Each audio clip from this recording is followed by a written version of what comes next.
This is a box build today for a 12-inch Earthquake DBXI 12-inch, which is a 500 watt RMS sub, but it's majorly underrated. So anyway, and then a 15-inch passive radiator. Now, a passive radiator is a woofer pretty much without a magnet or any kind of tensile leads or any. So there's no power going to it, and it only moves by the pressure or air created by the actual earthquake or the other sub. So you only actually have one sub powered, but two are moving. Now it's pretty much a sealed box, so you've got the two of them so that there's maximum pressure. Obviously a ported box wouldn't really work.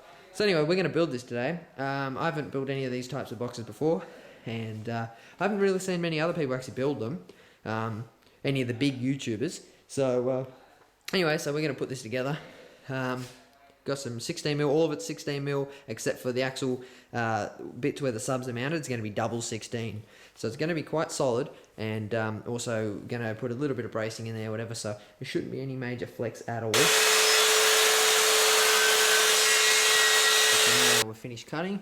I'm going to make the double baffle, so I'm just going to glue it together. Okay, so yeah man, so that's that, so I'm going to glue them together, and then instead of gluing the box together, normally I just use that glue. I'm actually use liquid nails, something a bit stronger.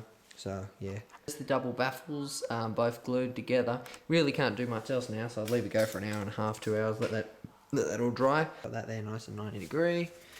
Now we're just going to throw that on there. Okay. Okay.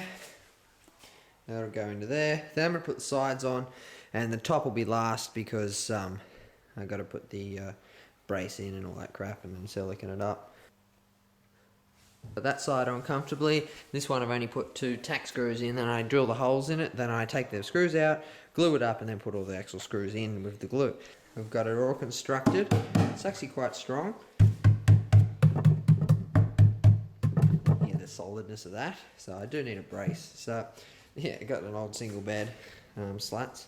I'm gonna wait for this silicone to dry. There you go, there's the brace. I've got the bottom bit of the brace now going to the bottom. This drill.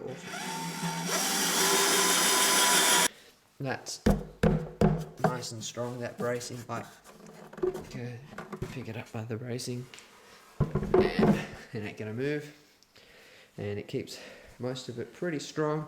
As you can see, it's over there. It's actually over there, not centered, not because of this sub, because of the bolt that hangs down from the passive radiator to tune it. And I just wanted it slightly off center so I could have that bolt hang right down. I'll flush mount this. So it's 16mm MDF, and I've got to sink it probably about 6 mils to get that flush. So the way I'll do that is I'll drill a slight hole that'll be that 6 mils down. Then I'll get my router and go around this very carefully. And then with the corners, I'll just get a chisel and hit them out. And then it should sit in there nice and flat. And that's a flush mount. Don't ask me why it won't focus. I might carpet it in the future, or maybe even vinyl wrap it or something, but I've never done it before, so might as well on a practice box. Just got to cut the holes out, but there's the 15-inch ready to be cut out. I haven't done the 12 yet. I'm going to cut this one out first and see how she looks. So what fucking router is really pissing me off. So I got most of the way around. As you can see, there's a few things fucked up. Luckily they were in, I was making sure, but then it jammed and it wouldn't spin and all that, so I took it back down to the shop. I had to get them to undo it, and they put some new parts in it and or whatever, so now it's fixed again. But fuck, okay, so what I'm going to do is I'll route out the outside, okay, then I'm going to jigsaw out the inside. It's the first layer, like the 16mm, and the outside of the 15, right? So that's cut out. So it was fucked up there a little bit. That's because of the router.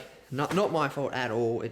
That was when it jammed. It jammed right there and it kicked out. So there we go. I mean, that's the look I wanted and everything, but it just pisses me off, that router. It really is terrible. So I'm gonna have to take it back and like take it back. Give me a better one. So let's see if this fits yet. See what I mean about a flush mount? Doesn't that look way better? Now I just do the front one, and I've got a broken router. Just yesterday I bought myself a Bosch drill, which is probably the best brand thing I had, if you know what I mean. Now when I bought that router, it's a Trade Tools Direct brand, and it cost me $130, and it came with this. Now the routers by themselves are $100, and these are, I don't know, $60 set or whatever, but it was $130, yeah, the special. So anyway, I've still got these. I've taken the Trade Tools back, and I got a $175 Makita, which is now the best brand thing I have. So Makita, this is probably, you know, this is a decent brand, top brand.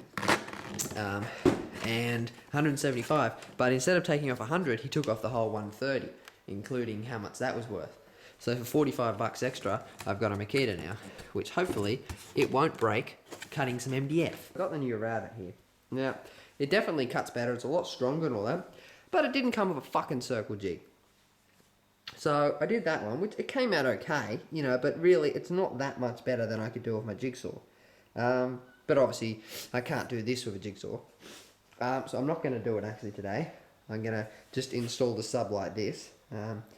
And like that. I mean, it'll still work just as good. It just won't look as good for now. And then another video, I'll hook it up to some real power in the Commodore and put it in the boot of that.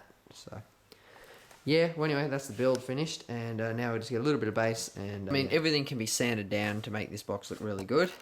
So there's one sub, well, the sub in there. Fits nice and snug.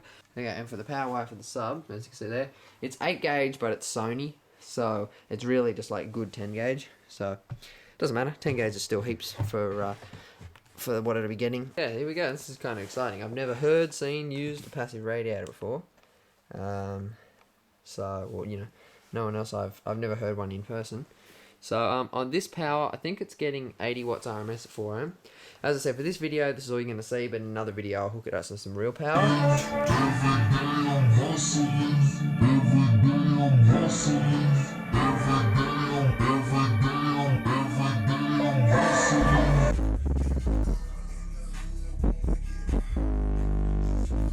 nothing attached to that. No power. Just this guy.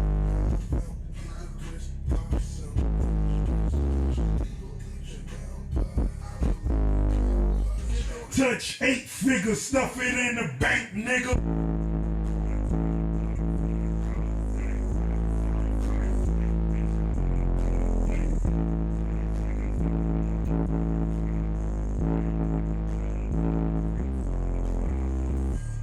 That's my motherfucking nigga.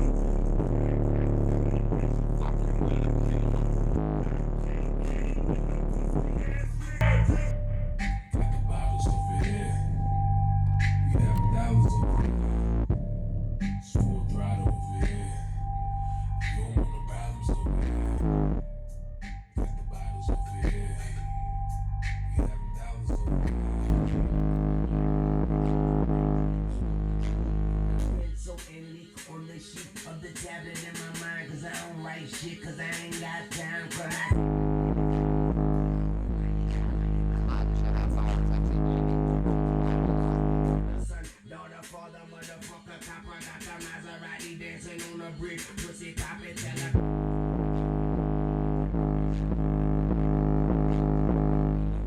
That has got to be the most efficient thing ever.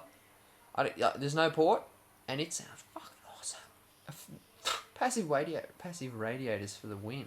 Who would not use a passive radiator if you had a small or sealed application? Fuck sealed. Never use sealed again. Passive radiator or ported.